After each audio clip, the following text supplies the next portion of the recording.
ꯅꯨꯡꯁꯤꯕꯤꯗꯨꯅ Manipur entertainment ꯆꯦꯅꯦꯜꯕꯨ subscribe ꯑꯃꯁꯨꯡ like ꯇꯧꯕꯤꯔꯝꯃꯨ꯫ ꯃꯌꯥꯝꯕꯨ ꯑꯍꯥꯟꯕꯃꯛꯇꯗꯤ ꯀꯣꯛꯅꯣꯅ ꯈꯣꯏꯔꯝꯖꯔꯤ꯫ ꯉꯁꯤꯗꯤ ꯗꯣꯛꯇꯔ ꯁꯟꯇꯣꯁ ꯁꯦꯔꯦꯅꯥꯏꯅ ꯁꯟꯗꯣꯛꯆꯔꯛꯄ ꯋꯥꯔꯤ ꯑꯁꯤꯒꯤ ꯑꯔꯣꯏꯕ ꯇꯥꯡꯀꯛ ꯃꯌꯥꯝꯒꯤꯗꯃꯛꯇ ꯄꯨꯗꯨꯅ ꯂꯥꯛꯆꯔꯤ꯫ ꯐꯔꯦ ꯑꯗꯨꯗꯤ ꯃꯌꯥꯝ ꯋꯥꯔꯤ ꯑꯁꯤ ꯍꯧꯅꯕ ꯇꯧꯖꯔꯒꯦ꯫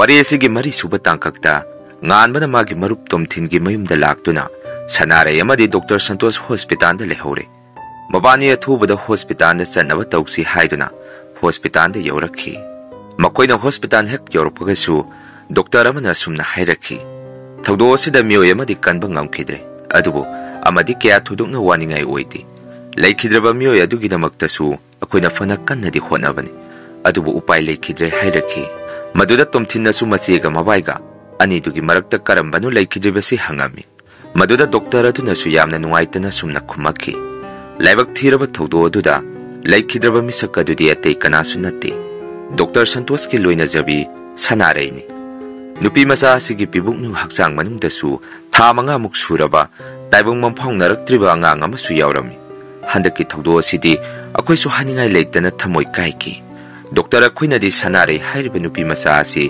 ꯀꯟꯅꯕ ꯍꯣꯠꯅꯔꯤꯉꯩ ꯋꯥꯐꯝ ꯑꯁꯤ ꯗꯣꯛꯇꯔ ꯑꯗꯨꯅ ꯃꯆꯤꯟꯗꯒꯤ ꯀꯔꯤꯒꯨꯝꯕ ꯈꯔ ꯀꯥꯡꯊꯣꯔꯛꯄ ꯍꯧꯔꯛꯄꯗ ꯗꯣꯛꯇꯔ ꯁꯟꯇꯣꯁꯀꯤ ꯅꯨꯄꯤ ꯑꯍꯜ ꯑꯗꯨꯒꯤ ꯃꯃꯥ ꯃꯄꯥ ꯆꯪꯁꯤꯜꯂꯛꯇꯨꯅ ꯗꯣꯛꯇꯔ ꯑꯗꯨꯕꯨ ꯀꯧꯊꯣꯛꯈꯤ꯫ ꯃꯇꯥꯡ ꯑꯁꯥꯏꯗ ꯇꯣꯝꯊꯤꯟꯗꯤ ꯃꯊꯃꯣꯏ ꯁꯣꯛꯅ ꯇꯦꯡꯊꯥꯅ ꯑꯣꯏꯅꯅ ꯃꯆꯦꯕꯨ ꯁꯣꯜꯂꯒ ꯀꯞꯄ ꯍꯧꯔꯛꯈꯤ꯫ ꯉꯥꯟꯕꯁꯨ ꯃꯊꯃꯣꯏ ꯀꯥꯏꯈꯤ꯫ ꯁꯅꯥꯔꯩꯒꯤ ꯊꯋꯥꯏ ꯌꯥꯎꯗ꯭ꯔꯕ ꯍꯛꯆꯥꯡ ꯑꯗꯨꯒꯤ ꯃꯅꯥꯛꯇ ꯆꯪꯁꯤꯜꯂꯒ ꯇꯣꯝꯊꯤꯟ ꯑꯃꯗꯤ ꯉꯥꯟꯕ ꯈꯥꯝꯕ ꯉꯝꯃꯔꯣꯏꯗꯕ ꯂꯦꯞꯇ꯭ꯔꯕ ꯃꯤꯠꯂꯨ ꯄꯤꯔꯥꯡꯒ ꯂꯣꯏꯅꯅ ꯊꯋꯥꯏ ꯌꯥꯎꯗ꯭ꯔꯕ ꯍꯛꯆꯥꯡ ꯑꯗꯨꯕꯨ ꯀꯣꯜꯂꯒ ꯀꯞꯄꯝꯃꯤ꯫ ꯑꯁꯨꯝꯅ ꯁꯅꯥꯔꯩꯅ ꯇꯥꯏꯕꯪꯄꯥꯟ ꯑꯁꯤ ꯊꯥꯗꯣꯛꯇꯨꯅ ꯆꯠꯈ꯭ꯔꯕ ꯃꯇꯨꯡ ꯇꯣꯝꯊꯤꯟꯗꯤ ꯃꯆꯦꯒꯤ ꯋꯥꯈꯟꯗ ꯆꯥꯒꯅꯤ ꯊꯛꯀꯅꯤ ꯑꯃꯠꯇ ꯈꯪꯖꯤꯜꯂꯛꯈꯤꯗꯦ꯫ ꯌꯦꯡꯕꯗ ꯁꯣꯔꯣꯛꯇ ꯆꯠꯄ ꯑꯉꯥꯎꯕ ꯑꯃꯒꯤ ꯁꯛꯂꯣꯟ ꯂꯧꯔꯛꯈꯤ꯫ ꯇꯧꯕꯗꯕꯨ ꯉꯥꯟꯕꯅꯗꯤ ꯁꯅꯥꯔꯩꯒꯤ ꯃꯤꯁꯤ ꯑꯁꯤꯗ ꯀꯔꯤꯒꯨꯝꯕ ꯈꯔ ꯆꯤꯡꯅꯕ ꯍꯧꯔꯛꯈꯤ꯫ ꯃꯔꯝꯗꯤ ꯃꯃꯥꯡꯗ ꯗꯣꯛꯇꯔ ꯑꯗꯨꯅ ꯇꯣꯝꯊꯤꯟꯒ ꯃꯕꯥꯅꯤꯗ ꯀꯔꯤꯒꯨꯝꯕ ꯋꯥꯍꯩ ꯈꯔ ꯐꯣꯡꯗꯣꯛꯄ ꯍꯧꯔꯛꯄꯗ ꯗꯣꯛꯇꯔ ꯁꯟꯇꯣꯁꯀꯤ ꯅꯨꯄꯤ ꯑꯍꯜ ꯑꯗꯨꯒꯤ ꯃꯃꯥ ꯃꯄꯥꯅ ꯗꯣꯛꯇꯔ ꯑꯗꯨꯕꯨ ꯀꯧꯁꯤꯟꯈꯤꯕꯗꯨ ꯅꯤꯡꯁꯤꯡꯉꯛꯈꯤ꯫ ꯗꯣꯛꯇꯔ ꯑꯗꯨꯅ ꯆꯠꯂꯝꯗꯥꯏꯗꯁꯨ ꯇꯣꯝꯊꯤꯟꯒ ꯃꯕꯥꯅꯤꯗ ꯋꯥꯍꯩ ꯈꯔ ꯐꯣꯡꯗꯣꯛꯅꯤꯡꯕꯒꯤ ꯃꯇꯧ ꯈꯔ ꯎꯠꯂꯝꯕꯗꯨꯁꯨ ꯉꯥꯟꯕꯅ ꯀꯣꯟꯅ ꯇꯞꯅ ꯇꯞꯅ ꯅꯤꯡꯁꯤꯡꯉꯛꯈꯤ꯫ ꯃꯁꯤ ꯄꯨꯝꯅꯃꯛ ꯑꯁꯤꯅ ꯉꯥꯟꯕꯅ ꯇꯣꯝꯊꯤꯟꯗꯁꯨ ꯋꯥꯔꯤ ꯄꯨꯝꯕ ꯈꯪꯍꯟꯒꯦ ꯃꯆꯦ ꯁꯅꯥꯔꯩꯒꯤ ꯃꯤꯁꯤ ꯑꯁꯤ ꯀꯅꯥꯒꯨꯝꯕ ꯈꯔꯒꯤ ꯈꯨꯖꯤꯟ ꯊꯧꯔꯥꯡ ꯌꯥꯎꯔꯝꯒꯅꯤ ꯍꯥꯏꯗꯨꯅ ꯇꯣꯝꯊꯤꯟꯕꯨ ꯎꯅꯕ ꯂꯥꯛꯈꯤ꯫ ꯇꯣꯝꯊꯤꯟꯁꯨ ꯑꯉꯥꯎꯕ ꯑꯃꯒꯤ ꯃꯇꯧꯒꯨꯝ ꯃꯈꯣꯏꯒꯤ ꯏꯪꯈꯣꯜ ꯃꯇꯣꯟꯗ ꯂꯦꯞꯇꯨꯅ ꯀꯣꯏꯂꯥꯎ ꯀꯣꯏꯂꯥꯎ ꯂꯥꯎꯗꯨꯅ ꯂꯩꯔꯝꯃꯤ꯫ ꯃꯇꯧ ꯀꯌꯥꯁꯤꯅ ꯉꯥꯟꯕꯅ ꯇꯣꯝꯊꯤꯟꯕꯨ ꯊꯦꯝꯖꯤꯟꯕꯤꯔꯝꯃꯤ꯫ ꯇꯣꯝꯊꯤꯟ, ꯀꯔꯤꯅꯣ ꯅꯪꯅ ꯇꯧꯔꯤꯁꯤꯕꯣ? ꯂꯥꯛꯑꯣ, ꯏꯃꯨꯡꯗ ꯆꯪꯉꯁꯤ. ꯃꯤꯅ ꯎꯈ꯭ꯔꯒ ꯐꯖꯗꯦ. ꯑꯩ ꯅꯪꯉꯣꯟꯗ ꯋꯥ ꯑꯃꯇ ꯍꯧꯗꯣꯛꯀꯦꯅꯁꯨ ꯂꯥꯛꯄꯅꯤ. ꯅꯪꯒꯤ ꯑꯣꯏꯔꯝꯃꯤꯕ ꯃꯇꯧ ꯑꯁꯤꯗ ꯑꯩ ꯍꯥꯏꯕꯁꯨ ꯉꯝꯒꯗꯕ ꯃꯥꯟꯗꯦ꯫ ꯉꯥꯟꯕꯒꯤ ꯋꯥꯐꯝ ꯑꯗꯨꯗ ꯇꯣꯝꯊꯤꯟꯅ ꯑꯃꯨꯛ, ꯏꯇꯥꯎ, ꯅꯪꯅ ꯍꯥꯏꯅꯤꯡꯕ ꯋꯥꯗꯨ ꯃꯐꯝ ꯑꯁꯤꯗ ꯑꯗꯨꯝ ꯍꯥꯏꯔꯛꯎ. ꯑꯩꯅ ꯂꯩꯔꯤꯕ ꯏꯪꯈꯣꯜ ꯑꯁꯤ ꯃꯩꯅ ꯇꯨꯝꯅ ꯊꯥꯗꯣꯛꯑꯝꯃꯒ ꯑꯩ ꯃꯐꯝ ꯀꯔꯥꯏꯗꯅꯣꯃ ꯆꯠꯅꯤꯡꯉꯤ. ꯏꯪꯈꯣꯜ ꯑꯁꯤꯅ ꯏꯃꯥ ꯏꯄꯥꯁꯨ ꯊꯋꯥꯏ ꯂꯧꯈꯤꯕꯅꯤ. ꯍꯧꯖꯤꯛꯅ ꯏꯆꯦꯕꯨ ꯑꯃꯨꯛ ꯂꯧꯁꯤꯟꯕꯤꯈ꯭ꯔꯦ. ꯃꯊꯪ ꯇꯥꯔꯛꯄꯗꯗꯤ ꯑꯩꯒꯤ ꯄꯥꯂꯤ ꯇꯥꯔꯦ. ꯑꯩ ꯃꯐꯝ ꯑꯁꯤꯗ ꯂꯩꯅꯤꯡꯗ꯭ꯔꯦ ꯍꯥꯏꯔꯛꯈꯤ꯫ ꯉꯥꯟꯕꯅ ꯑꯃꯨꯛ, ꯇꯣꯝꯊꯤꯟ, ꯏꯆꯦ ꯁꯅꯥꯔꯩꯅ ꯂꯩꯈꯤꯗꯕꯗꯤ ꯏꯪꯈꯣꯜ ꯑꯁꯤꯅ ꯃꯥꯟꯗꯦ ꯃꯔꯨꯞ. ꯐꯠꯇ꯭ꯔꯕ ꯀꯅꯥꯒꯨꯝꯕ ꯈꯔꯒꯤ ꯈꯨꯖꯤꯟ ꯊꯧꯔꯥꯡꯗ ꯏꯆꯦ ꯁꯅꯥꯔꯩ ꯂꯩꯈꯤꯗꯕ ꯃꯥꯜꯂꯤ. ꯌꯦꯡꯉꯨ, ꯅꯪꯅ ꯏꯆꯦ ꯁꯅꯥꯔꯩꯕꯨ ꯅꯨꯡꯁꯤꯔꯕꯗꯤ ꯑꯩꯒꯤ ꯏꯇꯨꯡ ꯏꯜꯂꯨ. ꯏꯕꯥꯅꯤ ꯆꯪꯗꯨꯅ ꯏꯆꯦꯒꯤ ꯃꯇꯥꯡꯗ ꯀꯔꯤꯒꯨꯝꯕ ꯑꯔꯣꯟꯕ ꯈꯔ ꯊꯤꯗꯣꯛꯅꯕ ꯇꯧꯁꯤ. ꯇꯣꯝꯊꯤꯟ, ꯅꯪ ꯑꯃꯨꯛꯇ ꯃꯤꯠ ꯃꯥꯏ ꯄꯥꯡꯉꯨ. ꯑꯩꯈꯣꯏꯕꯨ ꯈꯨꯡꯒꯪꯗ ꯂꯩꯕꯅꯤ. ꯀꯔꯤꯁꯨ ꯈꯪꯉꯔꯣꯏ ꯎꯔꯔꯣꯏ ꯃꯇꯥꯒꯨꯝ. ꯁꯪꯒ ꯂꯩꯕ ꯄꯩꯁꯥ ꯄꯥꯏꯕ ꯃꯈꯣꯏꯅ ꯑꯩꯈꯣꯏꯗ ꯀꯨꯁꯤꯔꯥꯛꯁꯤ ꯇꯧꯕ ꯌꯥꯕ ꯅꯠꯇꯦ. ꯈꯨꯡꯒꯪꯗ ꯂꯩꯕ ꯑꯩꯈꯣꯏꯒꯤꯁꯨ ꯑꯉꯝꯕ ꯊꯧꯅꯥ ꯎꯠꯄꯒꯤ ꯃꯇꯝ ꯂꯥꯛꯂꯦ. ꯚꯥꯏ, ꯅꯪ ꯑꯩꯅ ꯍꯥꯏꯔꯤꯕ ꯋꯥꯐꯝꯁꯤ ꯅꯪꯁꯨ ꯅꯁꯥ ꯅꯇꯣꯝꯗ ꯋꯥꯈꯜ ꯇꯧꯖꯧ. ꯍꯧꯖꯤꯛ ꯏꯕꯥꯅꯤꯅ ꯎꯅꯒꯗꯕ ꯃꯤꯑꯣꯏ ꯑꯃꯈꯛ ꯂꯩ. ꯃꯤꯑꯣꯏ ꯑꯗꯨꯗꯒꯤ ꯏꯆꯦ ꯁꯅꯥꯔꯩꯒꯤ ꯃꯤꯁꯤ ꯑꯁꯤꯒꯤ ꯃꯇꯥꯡꯗ ꯂꯪꯂꯥ ꯂꯪꯖꯤꯟ ꯈꯔꯗ ꯑꯣꯏꯔꯕꯁꯨ ꯐꯪꯒꯅꯤ ꯈꯜꯂꯤ. ꯏꯕꯥꯅꯤ ꯍꯌꯦꯡ ꯃꯤꯑꯣꯏ ꯑꯗꯨ ꯎꯅꯕ ꯆꯠꯂꯨꯁꯤ ꯍꯥꯏꯔꯝꯃꯤ꯫ ꯉꯥꯟꯕꯒꯤ ꯋꯥꯐꯝ ꯑꯗꯨꯗ ꯇꯣꯝꯊꯤꯟꯅ ꯑꯃꯨꯛ ꯁꯨꯝꯅ ꯄꯥꯎꯈꯨꯝ ꯄꯤꯔꯛꯈꯤ꯫ ꯉꯥꯟꯕ, ꯏꯆꯦ ꯁꯅꯥꯔꯩꯗꯤ ꯏꯪꯈꯣꯜ ꯑꯁꯤꯗ ꯃꯁꯛ ꯈꯪꯗ꯭ꯔꯕ ꯅꯨꯄꯤ ꯑꯃꯒ ꯅꯨꯄꯥ ꯑꯃꯒꯤ ꯊꯋꯥꯏꯅ ꯍꯥꯠꯄꯅꯤ. ꯃꯈꯣꯏꯅꯤ ꯑꯩꯅ ꯅꯨꯃꯤꯠ ꯅꯨꯡꯇꯤ ꯈꯨꯗꯤꯡꯒꯤ ꯏꯪꯈꯣꯜ ꯑꯁꯤꯗ ꯁꯪꯗꯨꯅ ꯉꯥꯏꯔꯤꯕꯁꯤ. ꯀꯩꯗꯧꯔꯦ ꯍꯧꯖꯤꯛꯇꯤ ꯅꯈꯣꯏ ꯑꯃꯠꯇ ꯊꯣꯔꯛꯇ꯭ꯔꯕꯗꯤ ꯍꯥꯏꯗꯨꯅ ꯇꯣꯝꯊꯤꯟꯅ ꯏꯪꯈꯣꯜ ꯑꯗꯨꯗ ꯀꯟꯅ ꯀꯟꯅ ꯂꯥꯎꯔꯝꯃꯤ꯫ ꯉꯥꯟꯕꯁꯨ ꯇꯣꯝꯊꯤꯟꯒꯤ ꯃꯇꯧ ꯑꯗꯨꯗ ꯃꯆꯦ ꯁꯅꯥꯔꯩꯒꯤ ꯋꯥꯈꯟꯗ ꯋꯥꯈꯟ ꯆꯣꯏꯔꯦ ꯈꯟꯗꯨꯅ ꯋꯥ ꯃꯈꯥ ꯇꯥꯔꯝꯗꯦ꯫ ꯑꯣꯏꯔꯛꯂꯤꯕ ꯃꯇꯧ ꯀꯌꯥꯁꯤꯗ ꯉꯥꯟꯕꯁꯨ ꯃꯈꯣꯏꯅ ꯍꯣꯁꯄꯤꯇꯥꯜ ꯑꯗꯨꯗ ꯊꯦꯡꯅꯔꯛꯈꯤꯕ ꯗꯣꯛꯇꯔ ꯑꯗꯨꯒꯤ ꯈꯣꯡꯒꯨꯜ ꯂꯤꯕ ꯍꯧꯔꯛꯈꯤ꯫ ꯑꯗꯨꯕꯨ ꯗꯣꯛꯇꯔ ꯑꯗꯨꯅꯁꯨ ꯉꯥꯟꯕꯅ ꯃꯥꯕꯨ ꯎꯅꯕ ꯂꯥꯛꯑꯦ ꯈꯪꯉꯛꯄꯗꯒꯤ ꯂꯣꯠꯄ ꯍꯧꯔꯛꯈꯤ꯫ ꯀꯣꯟꯅꯗꯤ ꯉꯥꯟꯕꯅ ꯗꯣꯛꯇꯔ ꯑꯗꯨꯕꯨ ꯍꯣꯁꯄꯤꯇꯥꯜꯗ ꯑꯌꯨꯛ ꯅꯨꯡꯊꯤꯟ ꯁꯪꯗꯨꯅ ꯃꯤꯀꯨꯞ ꯑꯃꯗ ꯌꯥꯝꯅ ꯋꯥꯅ ꯎꯅꯔꯝꯃꯤ꯫ Aduga mamangda makoida phongdoke tawramba wafamsing adu kari wafamno sanare gi matangdasu kari aronba wa leirige hangami maduda doctor aduna sumna pakum piraki numit aduda aina nakoida phongdo amiba wafamsing adu natana ahenba kari su leiti kona aiga matang chaba mada paw phongnasi hairamduna doctor adu satki matau kya sida nganbadi magi wakhanda chingnabadi sum helaki asomdana tomtin su ngangna saknaba yadaba makai angaw bakum ikhon maton ladudha leptuna numit nungti khudingi masa matomda punglawda lawraga leirami aduba nongmadi Dr. Santosh ki da thabayeng khang nombagi leiriba ahal ladu tomthinbu unaba laki tomthin nadi ahal ladu masak khangam khidi ahal ladu nadi tomthin da wapam khara hawdoraki yengui bungo aina ngasi nangbu unaba laiba siate karigi sunati nangi nache sanare ki matangda wapam khara nangonda khanganingduna lakpani nangi nache sanare nakoi mayamna nahandagi khaliba yum maduda sakhangdaba huranba nongoi paiba kangu singaduna halamba nate madudi Dr. Santosh ki nupi haladugi mama mapa mabung singna miyamda utsaibani misi edugi matangda miyamna tiganarakta ba haiduna tasengbadi nangi nasi sanare Dr. Santosh ki nupi haladuna nongmoina kaptuna hatkibani numit aduda thogdok kya se thoraktringai ipana nangi nasi gi matau kya du yengba ngamamkhidi adubo aidi yumdugi thabak sunaba leiba minaini aigi pangan thongna uthokpa ngamjakhidi hanadagi su ipadi loina khanglabani numit aduda oirakadaba matau sing adu maduna numit aduda ipana nasigi thawai kanba ngambre yenge khanduna khara mangjongnana police ta paw pirami adubo laibak thibadi police team madudi kona yum maduda misimina thokraba matung thengna yum maduda yaurakhi police sing aduna su phatraba nupi halamadi thawbaga su numit aduda khudakta phaki amaromdana nangi nase sanare amadi Dr. Santosh phatraba nupi haladugi mama mapana lingkhatpa hospital aduda pukhalaki Dr. Singnasu sanare ga Santosh ka kannaba kanna honarami tanja aduda hospital aduda leiba doctor amada call ama laki aduga sumna hairaki sanare amadi Dr. Santosh mabani punna hinganba yadi ani dugi marakta sanare de loisan kro hairaki wafam aduda hospital aduda leiba Dr. Singsu pungaknaki phone tawrakliba mioi sing aduda su Dr. Sing aduna madu akhoi ngamo nupi nupa animak punna kanba pami luribadi nupi sigi haksang manungdasu tha manga taruk suraba angang amasu yauri maduna animak kannaba honajage hairami phana Dr. Sing aduna mioi aduda haijarabasu phone tawrakliba mioi aduna Dr. Sing aduda yamna thina seiraki nakoina kariguma sanare bu hingna puthoroklabadi nakoisu hospital asida natana atopa hospital amada thabak puba mata yahalo sanare bu nakoina hekloisen khrabadi aina nakoi doctor amamamda lakh kuntra pigani hairaki wafam kya sida Dr. Singsu upay amata leijaramdi kanba yabagi sang yamna wangna leiribi sanare bu Dr. Sing aduna aroiba uhenki aduga Dr. Santosh puna Dr. Sing aduna kanki Dr. Sing da sanare bu kanba yaroi haiduna phone tawrakliba mioi adusu atei kanasu natti Dr. Santosh ki nupi haladugi mama mapa ngaktani haujikti phatraba nupi haladusu police ki makhuttagi mama mapa singna lakthokre yum maduda hauji Dr. Santosh amadi magi nupi haladuga nungaina leiri Santosh ta su nupi haladuna matam pumbada kihan khanganduna yum maduda thambiri kariguma wafam singa si Dr. Santosh na miyamda hek hairaklabadi nange namana pasu tumna loina hatkani haiduna magi nupi na Dr. Santosh buki halami maduna ibungo nange nache atei kanana su hatpanati Dr. Santosh ki mungna nache bu otpi naibiraga hatkibani haiduna ahaladuna tomthinda mase sanare gi thodok pumba marik sumna wari oina liduna khangalami hojikte tomthin su wafam singa si tarba matung mamittagi ngangleina ba mapi ra senduna thangsang ama pairaga Dr. Santosh ki imungbu tumna haluge haiduna sen kige tawrami matamadu da ngan basu laki ngan bana tomthin bu phaduna khamjalami ahaladuna wari pumba ngan bada su liduna khangalami hojikte ngan basu sawbata loikre mabani sangduna Dr. Santosh ki imungbu halusi hainaraki matamadu da haladuna mabani bu khamjalami aduga sumna hairaki ngai koi sasa nabani na adumna hekta imung aduda sanguba yaba nati hayeng na khoigi nakta ipa amuk laki ipa ga loina na khoigi mateng pangba ngamgodaba mioi amagi manakta chalaga wari pumba tamsi thodok kya sigi khudam sabot ipa oigi na khoisu aso wasang matik leiba makhoigi lamba paba ngamgodaba mioi khara thidomu ipa nga sigi di chalage phatraba thawbana su ipa bu matam pumbada mikup na hum singna sena duna leiribani makoina aibu mafam masida chatkre khangkrabadi aibu su makoina soidana hatkini ipa chale yumaduda su nachigi thawaina manin naiba hauraklavani. Wafam kayasi hairamduna ahal adusu satki. Adubu ahal aduna tomthinga nganbagada wari pumba tamthokre khangakpadagi. Thaubana ahal adubu lambena chalingai garina thomdatuna hatki. Asomdana Dr. Santos ki nupi ahal aduna otpa naiba haurakki. Aduga asumna so hairakki. Yeng hojikti nangi ashoiba mana aibusu mi hatpa tahalle. Kariguma thodok kayasi manaw nupaduna miyamda santoklabadi aigi izat amadi yumda lehoriba ima babagi izat pumba lekha tarani. Maduna hojikti sanarigi manaw nupa tomthin busu thaubuda hairaga losin kidaba yararoi. Yum asida leibada ise nungaipam amata leitre haiduna Dr. Santos da nupi ahal aduna khupakna tharami. Maduda Dr. Santos su karimata khumdi masana thangjalluba aranba khongthang amagi hojikta chaina khon lakpani khanduna tumina ungaga lei. Yum maduda su sanarigi thawaina manin naiba horakhi. Nongmasu nupi ahal aduna numidang hing nongyaida mikap thoroktuna sakhumda ising thakpa sangubada thongnawdagi masam manai suai chuairabi sanarei manbi nupi amana mangonda yamna saungna yengduna leiramki.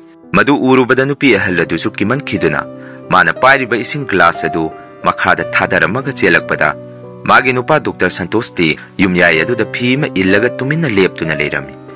Madudagi nupi ahal aduna Dr. Santos da sumna hairami. Karino hojik yum asida oirakliba matauksing asibo masi punamak nakhoisu khangna tumina leisalisi karigino hairami. Adubu Santos ti yumyai aduda mamai leithoaga masa masi lengdana tumina leptuna lei. Mataw asida magi nupina karino aina ngasaidagi ngangse iba mayamsi nang namata khumdrisibo haiduna Santos ki masada hek soklubada sanaregi maina chakiba maithong oina akiba matawda nupi ahal aduda yangakhi. Madu urubadagi nupi ahal adusu pakhatman khiduna khudakta wantharami. Kona gya lakpada Dr. Santos na magi mamangda lepaga yengduna leirami.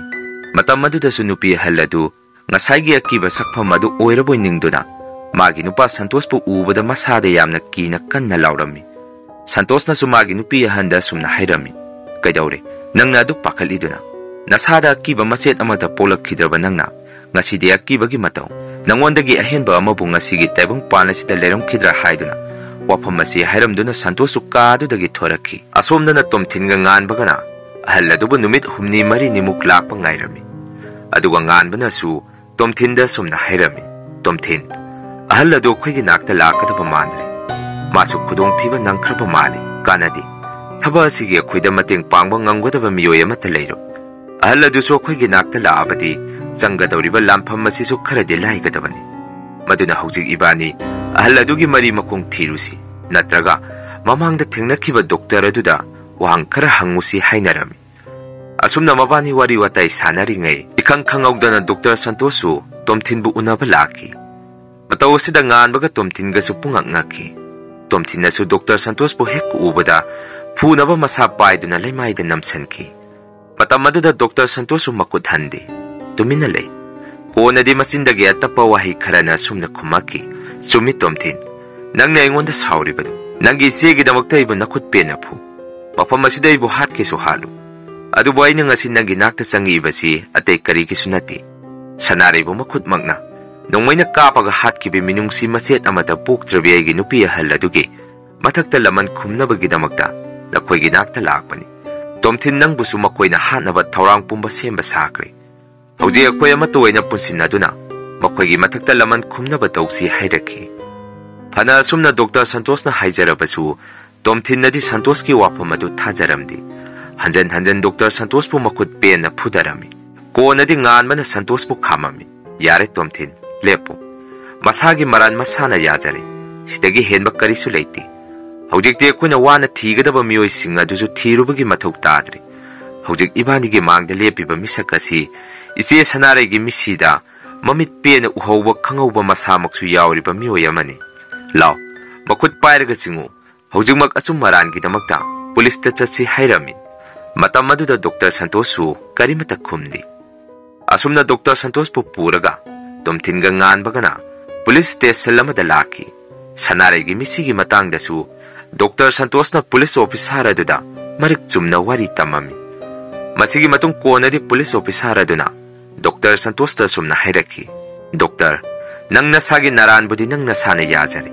Adubu nangi loinabi amadi nangi nupigi mapamlonggi miyoi singnadi wafam masida tarai nadi changjarakadaba mandi. नकोइना तौरिबसे खोइ मकुन लिचैना थिल्लुबगा चप माने फरे ngasiगidi nakoi yaukro kona I pau hairage hairaki wafam aduda tomthinga nganbagadi police officer aduda saurami karino sa mihat padu khangaba natra aduga karigino hojingmak makoi bo phagat ki haibagi mahut sana sana daba pramana maga loinana matam lobiribadi saing sabat tam thiraba mioi singasina sarak tamduna minungsi leitena hatok pikraba nupi adu atai kanasu natti aigidi hek pukmina jabai seni laosa mioi singado hujik mayumdagi phabirusu matam lobiranu hairami wafam aduda police aduna mukyamna sawna sumna khumaki he nakoina kari khangi mi phaba punba haibase police akoi gi thawni masida nakoina ingonda takadaba natti nakoi khangbra mioi singado kanano haiba yengu hujik lamdam sida na layeng sang hospital chawna lingkhaliba sanga panga awatpa mata leitraba mioi amani nangi nasibu haliba mioi singado maduna akoina makoida hekta hathu atu excel loba yadi akoigi su mathakta asauba lei makoiga tanarga thabaga se pangthokadabani nakoi karimata khanganu athuba matamda mioi singadugi mathakta akoina excel logani mihat pa ma bo akoina lemna thakadaba nati nakoi mayamgi damaktani akoina leiribasi phare adu ngasigi de nakoi yaukro ai kona pau phaura age hairaki matamadu su tomthinna police adu da wa khara ngange hek torokpada Dr. Santos na tomthin bu khamaki aduga salasi ngasigi de koina sida koina pantha duna leirubada akoi punna awaba tarani hairami ngan bana su tomthin bu themjinuna makoi ahum yumda halaki police sing aduna su makoina hek chatkibaga thawbada phone tawrami thawba nakoi yauje khudong thigadore yengu nakoina sanare hatkibagi matangda sanare gi mokpa aduna khoida nakoi gi mathakta complaint ama thangkali masidi kamdawni hairami wafam aduda thawbadi noklaki aduga sumna khumaki karisu leitaba mana khoigi matakta laman khumba ngamlo hojik aina sumabu koithi thiribani mana khoide yetana kyam kuina yet khidori sibagi matam naksila aba mana haiduna thawbadi karisu nachungdana khumaki matam aduda police officer aduna mu thawba aina nakhoigi wari bade ate karigi sunati nangi nabai Dr. Santos su ngasigi numit asida ma masamak yauna case asina khoigi matakta thangkalamani sanare buna koina hat kibagi matang dasu Dr. Santos na khoida marik chumna wari tamami aduna na koi hojik yamna luri mathak thangba officer singda pawasi yaukrabadi na koi awaphamda tagani hairami thawbazo Dr. Santos palakpadagi mamit mamai khangsing singaki aduga yamna sawna police officer aduda sumna hairaki ai nangona wa ma haige nangmuna taw thabasi ide line urubani adubo isibu heklori ba ibai masu yauna akoida singnarakpa haure maduna thabasi panthaba tawdana nangna hujikmak makhuibu tanarka pharusu aduga aigi nakta puro nanthon khiba yadi ngasidi makhoi puna ina loina hatkani thabasi ginamakta ina nangondasu lak yankai khudakta sinagani chalo hujikmak makhoi singadu pharaga aigi nakta puro haiduna phone thamki asomna na Dr. Santos na tomthinga nganbaga da sumna hairami tomthin akoina hujik police da wafam singasi pukhalubasi akoi gi yamna soiba mani aidi masi hana khangabani karisu kanaroi haibasi maduna hujik akoi mafam amada lotnaba tawsi madu natragadi akoi punna awaba tarani hairami tomthina mu akoi di kadawagi loturiba akoi nate loturiba si makhoini thaba asida nang kirabasu karisu kaidi tawdabu nangdi akoi gi nakta leigadabani nangsu mi hatpagi dandi phangbasi yauduribani hairami nganbana muk tomthin doctor na hairisi asumma kharadi yauri hujia khoi gi mateng pangma ngamgadaba mioi amata leigadaba mandi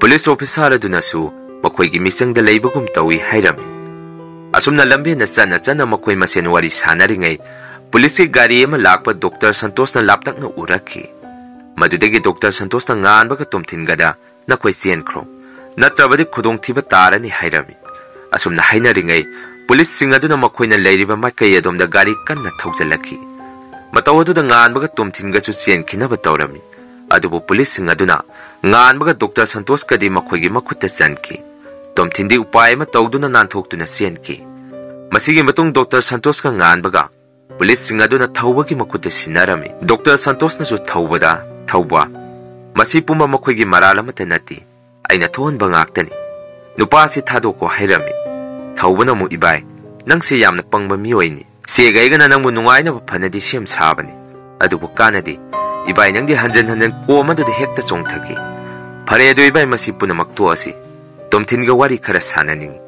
Tomthin bu mafam asida kau hairaki. Wafam aduda nganbana amuk sumna khumaki.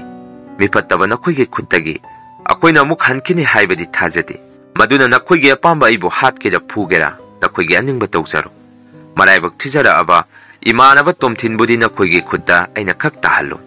Aina sukana guma misak amada wasakre. Tomthin gi damakta ai thawai se kathokani haiduna. Lao. Hojikti nakhoi gi apamba ingonda tawro haiduna. Nganbana kana laurami. Matau kiyasida Dr. Santosh di nganbagi damakta pakhat pirami. Thawbana mabu hat krani khanbada. Maduna nganbada wa nganganu. Nang tumina leyu hairami. Asumna hainaringe thawbana. Nongmai satoroktu na nganbagi makokta namduna. Kaamnaba siyam saki. Madudagi Dr. Santosh na thawba. Nang mabu hat kanu. Ay haujimak Tomthin bu kaugi. Nakhoi na igi khutta pullibase thadu o hairami. Adubu nganbana Dr. Santosh ta yamna thina ngangaki.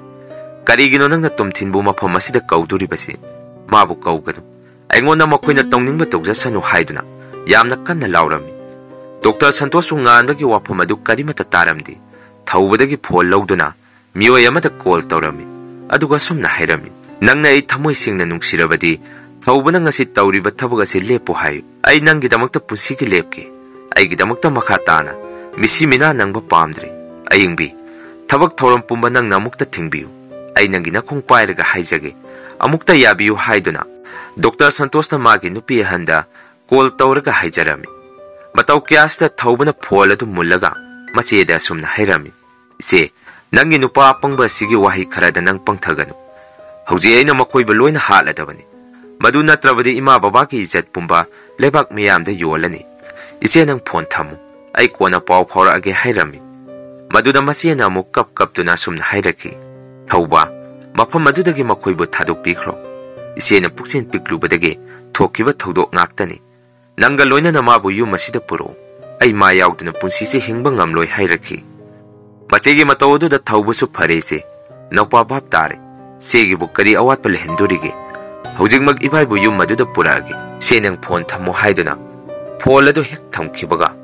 Thawbuna magi nongmay adu satorukduna. Nganbada kaapna ba siyam saki.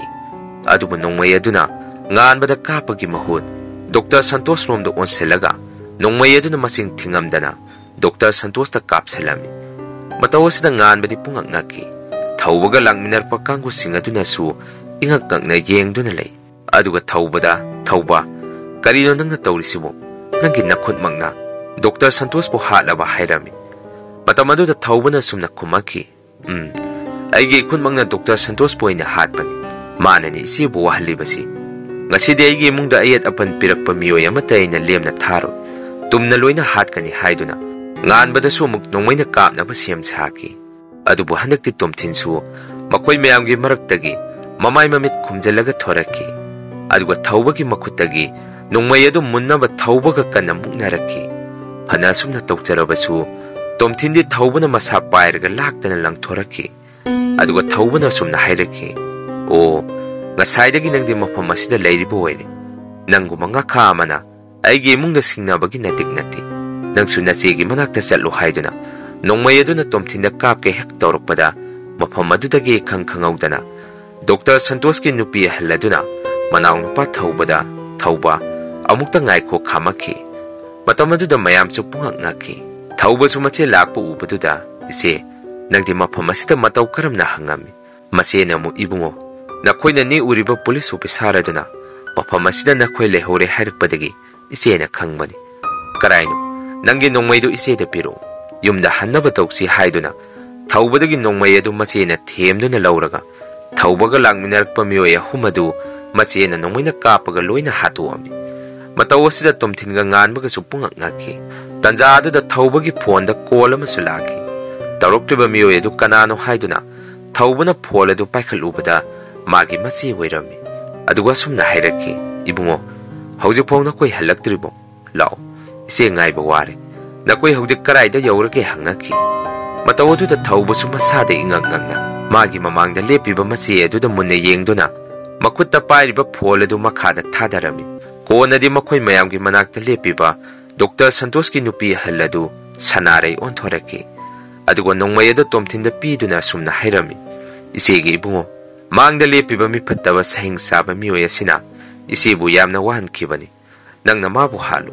Isigi laman sing masakzaro hairaki. Madudagi tomthina nongmay adu pairaga thawbada masing khangdana kapsilami. Thawbasu mafam aduda aroibu oiki. Hawjikti sanaraisu Dr. Santos ki thawai yautraba haksang aduda nungsina muktang yengamaga mafam adudagi magi. Dr. Santos ki nupi haladusu magi nupa amadi manaw nupa sire pau tabadagi masama tumda may thajanjaduna sijaki. Hawjikti tomthinsu ikholaduda nena tana leijarami. Hanadi ikholaduda thawai ani kak thoambadu hawjikti thawai humpunna mafam aduda marak thorakpa urami. Tomthingi wakhandasu hana chamamnaba ama leirambatusu khara koksaki. Inkoladuda hana thoramba thawai ani dusu magi mapaga mamagani khangaki. Hawjikna mache chanaraisu mapa mamagi manakta leikre khangami. Nganbasu khungang aduda masak matau phajabi nupi ama lauraga nungaina panki. Tawbadabu tomthindi punsi chupa yum pandana inkoladubu ngak sienduna punsi lenki. Masini ma'am Dr. Santos ki aroiba tangka. Mathangi wali thagalakpada ma'am punna muk thengnarasi. Ngasigidi ma'am dagi kainanaba bidai laujari.